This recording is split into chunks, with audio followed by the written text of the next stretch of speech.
Buenas noches. A continuación se va a explicar el cálculo del factor de seguridad de los elementos a compresión de la estructura por el método de columnas esbeltas de Euler.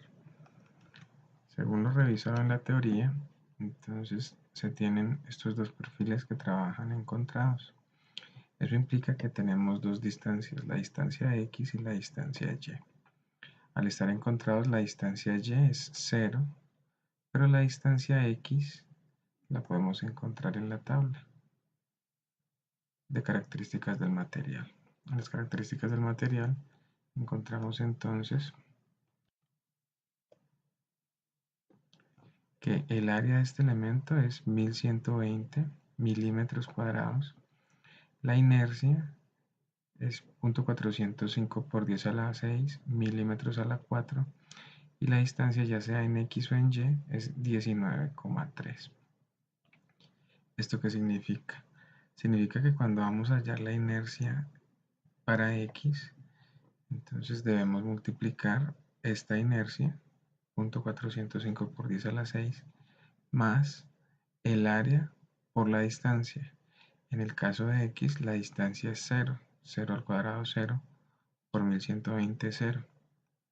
Esto nos da, entonces, que tendríamos 0.405 por 10 a la 6 más 0.405 por 10 a la 6, obteniendo un resultado de 0.6081 metros a la 4.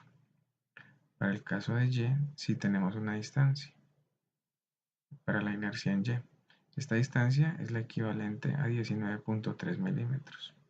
En ese caso se multiplica la inercia por el área más el área por la distancia en X o en Y elevado al cuadrado. Esto se debe hacer dos veces, porque como se explica al inicio del ejercicio, la figura son dos perfiles encontrados.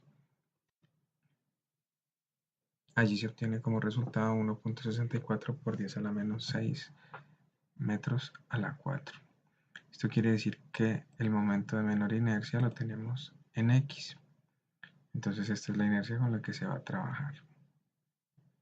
Ahora, para hallar el peso crítico, se recurre a la ecuación que nos dice que pi al cuadrado por el módulo de elasticidad, que son 2 por 10 a la 11 pascales, por la inercia, la cual ya se acaba de definir. La menor inercia fue 8.1 por 10 a la menos 7 metros a la 4.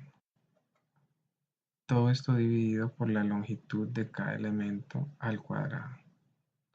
Los elementos que se definieron como elementos a compresión para la presente estructura son AB, FG, BC, FE, BK, FI, CD, EJ, CJ, EJ. Una vez se halla el peso crítico, podemos hallar el factor de seguridad. El factor de seguridad se halla al dividir el peso crítico sobre el peso admisible. Nuestro peso crítico entonces es 328 megapascales y el admisible 43.24 kilonewton. Al realizar esta división, entonces se obtienen estos resultados.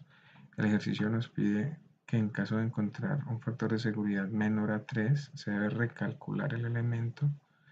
En este caso, el menor factor de seguridad fue de 7.59, quiere decir que estos elementos A, B, F, J, que son los que nos dan el menor valor de factor de seguridad para el ejercicio, cumplen en el orden de 4.59 por encima de lo exigido.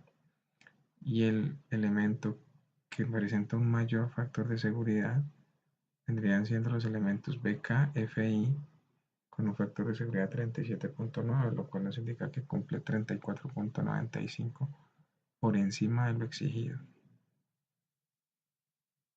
Con esto concluye esta parte del ejercicio. Muchas gracias.